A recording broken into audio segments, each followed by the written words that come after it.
Good morning বন্ধুরা, সবাই কেমন আছো?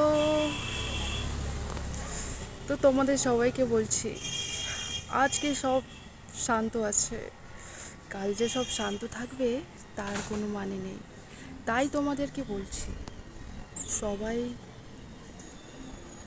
হিংসা মারামারি না করে একে অপরের সাথে থাকো, সবাই সবার পাশে থাকো। আজকে সব কিছু আকাশে শান্ত আছে, কাল যে শান্ত থাকবে তার কোনো মানে নেই। ঝগড়া অশান্তি না করে একে অপরের পাশে থেকে সবাইকে ভালোবাসো, সবার পাশে থাকো। আর মন চাইলে যা ইচ্ছা খেয়ে নাও, কারণ কাল কি হবে আমরা কেউ জানি না। তো বন্ধুরা, সবাই ভালো থেকো, সুস্থ থেকো, এটাই চাই।